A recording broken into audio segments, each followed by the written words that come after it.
always, but that guy loved me like a friend. He loved me, never left me alone for some reason or other. He became my friend. And that's probably the reason why I trusted him to go to church in the first place. And from there, the recovery process was quite long, but I became a church goer at first. Maybe people... And I did not give my life to Jesus, but now I started going to church and all that. Not fully quite understanding about the miracle that happened to my life. Now, you know what I was doing past at the beginning. I was going to church, I was going to home fellowship, and then I was going to the nightclub after that. Now, I never made that commitment. I still forgot now the fact that I survived a massive miracle where every bone in my head was broken, lost my left eye, everything was broken. When you no bone, the bones were broken but didn't go into the brain. It was a miracle. The doctors couldn't believe it. But you see, when I came out and I recovered, going to church and to home fellowship doesn't save you. I realized that. But I was becoming more and more interested in the things of God. I was worshipping like everyone else. Now the problem is, I was still going to the club. Then at the club on New Year's, in fact, my life, it seemed to be getting worse after hospital, because the Lord was reaching out to me, and if it wasn't bad enough that He pulled me from the fire, God still, in His mercy, had an encounter with me. Besides that one pulling, I guess by Him pulling me out of the fire, I don't think that was a direct encounter. That was something, but the encounter really happened on the New Year's Eve, where I was drinking heavily. We had all the women there, and I felt sick. I said, guys, I need some fresh air. I'm going out. This must have been about 20 minutes before the countdown on the midnight. And I stood around the corner and I had one of these hot dogs from the thing. And the next minute, I went into a trance. You know, it was like, and I heard a voice saying, I was in a trance. I don't know, I couldn't remember that I was standing outside, but I was around the corner. I knew it was 20 to 12. I went into a trance, and the voice said to me, and I believe it was the voice of God. The voice said to me, Jason, I love you, and I'm a jealous God. He said jealous. He used the word jealous. I said, jealous? I said, Lord. And then I found myself speaking to God. I said, Lord, you're jealous of me. He said, yes, I want you to myself, but I want you to share you with the world, just like all my other children. You know, when he meant, and then he said to me, Jason, choose for yourself this day. Who will you serve? Now that you've had an encounter with me. He still gave me the choice that night. He said, it's me or the world, you know. Now that I've told you that I love you and that I'm a jealous God, now who will you serve? And then he showed, and the Lord told me, I showed my love to you through that man, Robbie Miller, and through others. And I'm the one that took you out the fire, he told me. He said, now. And the God wasn't angry about it either. He just said, well, choice. But what really got me, what really made me feel nice is he said he was a jealous God. Now, when he said jealous, it made me feel special because I felt, you know, the way God speaks to people is amazing. You know, that's right. That's right. Jealous God.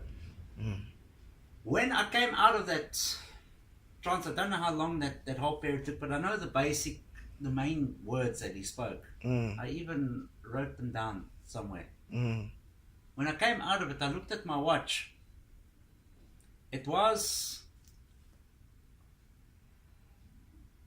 that must have been about 15 minutes. 15 minutes. Came out of it. And when I came out, I was standing around the corner. Now, it's amazing that nobody walked around the corner. I was, you know what I mean? Because people could walk around the corner, walk past me. But for that 15 minutes, obviously not. Maybe the Lord must have kept them all away so that nobody can disturb. That's what it means to have an encounter with God. I realized, okay, I'm still standing behind the corner. You know, looked at the watch. I said, geez, 15 minutes. I said, was I sleeping? I said, no, I wasn't sleeping. I said, was I dreaming? I was even questioning this, and I realized this is real. Then I thought. Then the next minute, I realized, you know, Pastor, you know what I realized? I was sober. I was 100% sober when I came out. I was not even drunk anymore. No alcohol, nothing. I said, what? You know, when you're in the presence, and when God's presence comes, obviously everything. But it was only that evening. Then I carried on standing on the corner, and the fireworks went off, and everyone was celebrating. And I felt so good, but I never went back into that to that club. And I decided, no, I came with my friends. I better wait there by the car when they come. And then they came to the guy. Jason, where were you? You missed everything. The woman, I said to said to my friend, hey, I met God. And then he got angry with me. He said, hey man, you've been drinking, man. Are you talking about God? So now, okay, so I couldn't, you know what I mean? He said, yeah, I'll go to bed. We'll see you in the morning. You know, he said, he don't know what's going on in my head there. So anyway, I went to bed, and I remember having such nice dreams. I woke up singing, and I remember that a friend of mine, Larry, that was at the church. He worked at the shop, at the cafe. And I ran there because he also used to tell me about Jesus. I said, Larry. I said, I met Jesus. I met God. I told him. You know. He said, what? He said, say that again. I said, I met God. And then he somehow knew. He goes to Rhema. That's right. He said, and then he said to me, brother. Now suddenly he's calling me brother. Amen. He said he's an Italian guy, like you, Larry. What's his name? Larry. I can't remember, but he's Italian as well. I went to eat by his grandmother's place many times. They feed you until you can't eat anymore. And then from then onwards, I remember that Sunday when I went to church. They said those who wanted to give their lives to Jesus come to the front. I went to the front, and some people said, don't go. He said, you already gave your life to Jesus 3 months ago. I said, no, I was lying to you, my friend. I was a church goer. I had encounter with God now. Amen. So they said, what do you mean church? I said, I'm telling you. I said, people can be in church and not be saved until you have an encounter with God. Even if you say the sinner's prayer, it's going to be nothing unless you have an encounter with God. Amen. They said to me, what do you mean? I said, no, never mind. I said, but this time it's a for real thing. And so yeah, from then onwards I started serving the Lord, but made a lot of mistakes, even as a Christian, because I was still this, that, and you know, this temptation still came and all that. So it's been a long process for me. But I'm no stranger to the grace and mercy of God. That I can tell you all. I can tell you all about God's mercy. God, my whole life He's been hiding me. Even when I sin, even when God blocks people from seeing it, because I know, you know, even now when I make mistakes and things like that, I know that, but it's not an excuse to take advantage. But I know that I make more mistakes than most Christians. But I cry my eyes out, and you know, it's hard for me even up until this day. People think I'm mature, but sometimes I can be very childish. I wanted to find out about this when you were in the fire. How did it happen to be in the fire? I don't know. Was it an accident? Were you in the car? No, I was in. You see, when I had the car accident, apparently, according to stories, I thought I fell asleep behind the wheel. According to my mother, when she's down there, she said, no, you did not fall asleep behind the wheel. He said 2 people were racing down the road with the cars, so were racing each other, and you had to get out the way. But the one car clipped the side of your car, and you went into a pole head on, and that engine came through and hit me here, even with my seatbelt on. The engine came through the bonnet, hit me, and landed on the back seat. So everything here was broken. Even my neck should have been broken. I was in a neck brace too. Jesus. And when they saw the picture of the car, if the car was this long, the car was like this. But just from the front. My mother said, how fast were you traveling for that to happen? I said, I don't know. I can't tell. I was not you know. Were you under influence of alcohol? Or? Not too much at night. No, I was actually more tired than anything else. Is it? I left home earlier. I came home at 11 o'clock at night. Usually you go out drinking, you're coming 1, 2 o'clock in the morning. No, I remember getting a pizza from Pizza Hut. I picked up a hitchhiker. Another white guy gave him a lift somewhere, went home. I wasn't feeling too well. And I went home, and then that's it. And then, I just tell a story to the police because they said, where are the other 2 cars? The people, how you come off the road? At first I lied to them. I said, no, a dog ran and I had to come out.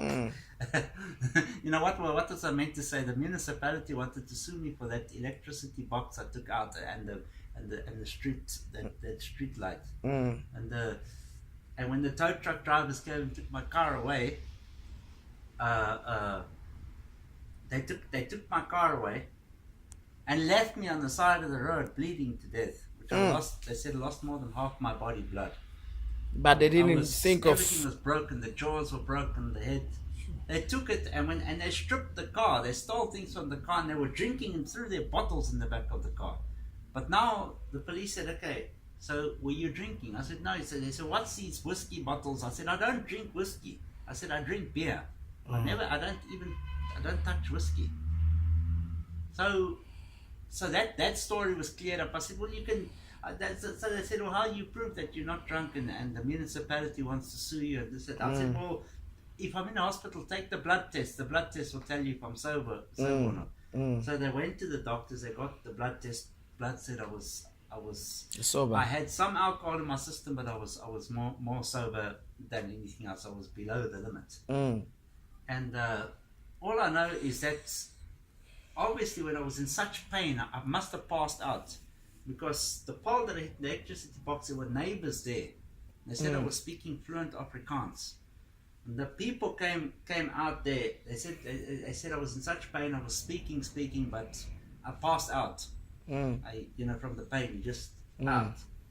And then I don't know the exact time. All I know that I was swimming in fire and I was in pain. The next minute I was in pain. I was in fire and there was flames all around me, and people were massaging my legs. So in the induced coma, and what they put in me, it was my aunt and my mother were massaging my body because they somehow I was asleep but awake. It's like people know when people are around you, doctors and things like that. Yeah, man, everybody was swimming up to here. And it was so hot. All I know is I was in such pain that I could not feel my fingers. That's how much pain. You can't feel yourself. It's just they were numbed. People said no. They were all shaking their heads. It's great. It's finished. That's what they said. Help? Forget about help. They told me. They said no. It's gone. So they knew that you are gone. You are dead. Well, I was with them there. And some of them, they must have been there for years. So if I'm a new one that's coming there and I'm shouting for help, people are saying to me, no help is coming. It's the end of your life. It's finished. You know what I mean? Like what I mean, but nobody told me directly this is hell. I didn't maybe pick it up because I wasn't a Bible reader. You just know you're burning. What is this happening? And somebody's take you out of hell. Yeah, but still, obviously, when I woke up, I was still in much physical pain, but spiritually or my soul was, then you feel the pain on your body when you're awake in the hospital. Then it becomes now everything is because because the thing is when you're in that coma state and you're in that fire, my whole body was in pain. But when I woke up, it was only the injuries that were painful. And I realized, what is this? How can everything be in pain now? And now, so it was very confusing for me. I never understood that. And even when I came out of the hospital, because I never gave my life to Jesus, I almost forgot about it. I just know I was in torment and things like that, because now my mind is in such shock from what has happened. I was in great shock and distress. Then I recovered, and to find out that they're taking my left eye, that they took it, and the teeth, and the jaws were wired up. I had wires. The mark is not there anymore. If the hair's cut short, you can see a white mark here. They put wires in here to keep my bones together and things like that. So I looked like it was wire here. I looked like a metal man, keeping the bones together. I had to drink through a straw through the tooth that was missing. That kind of thing. You are a miracle. The real testimony starts when I had the encounter with Jesus. Then I remembered that when in the car I said, then I remembered that part. The Lord reminded me That was me. Mm. I saved your life. You could have been dead then, and that was Amen. your life. But I can't remember how old I was. What was I, 24, 20, 25 years? I can't remember. Mm. Yeah, so, and then from then on, then other testimonies as a Christian, it's different. It's not now Amen. car accidents and things like that. Mm. But things did go a bit better with me. I still suffered as a Christian like we do today, but it's a lot better. And then of course, this ankle snapped in half. The bone was broken there, so there was pins. Yeah. If you take off my shoes, you can still see the two toes. I don't. If I walk here barefoot, I walk with a limp. The one toe doesn't touch the ground totally. So that's why I wear shoes. Shoes like that. Then I can walk normally. Okay. Yeah. Then I recovered and I started serving the Lord, but made a lot of mistakes. So I know all about. That is why God led like you. that. Is why God led you to Power of God Church, so that He corrects you other mistakes and to bring you right to a discipline and to become a true servant of God. Yeah, God had a plan for you for a long time, but you didn't see it. Yeah. It's only this moment that God is showing that, okay, this is my plan for you. And believe me, you're still gonna go all over the world preaching the good news. Amen. Yeah, you're still gonna get there. With my blue card. With your blue card, that's right. That's why God wanted to work on you first. When He works on you, you are okay, then you'll be released. Because from what I know from the ministries, well, I've only been basically in one other ministry. I think that was, well, two actually. That was with Emilius and Pastor Gallo. But when I got saved, that side, that was just my growing time. But I never reached, until now, I'm not reaching my full potential. That's why I found myself struggling until I came to Power of God Words Church. All these years, still struggling with things like sin. Serving God, loving the Lord, but there's still things I'm struggling with. And since I've come here, it's more discipline, more everything, and the struggle seems to be becoming less and less. Amen. And Amen. less now. So Amen. although people say I could preach the gospel powerfully and things like that, which is true, but I'm always stressing about my own spiritual life, which I'm working on, and that's, God told me at least He's happy with that, because He knows I won't give up. Amen. Until such time. So it's even as since I become a Christian, I was moving around too much, preaching the gospel, not fully knowing where exactly. All I know is that I got the gift of teaching, and having a vision and losing the vision, and then sort of going here, going there, preaching the gospel, but not sort of settling down. Getting tired of moving around and things like that. I don't want to go in the house again. So. Amen. God is great, huh? And it was a plan of God for you to get there.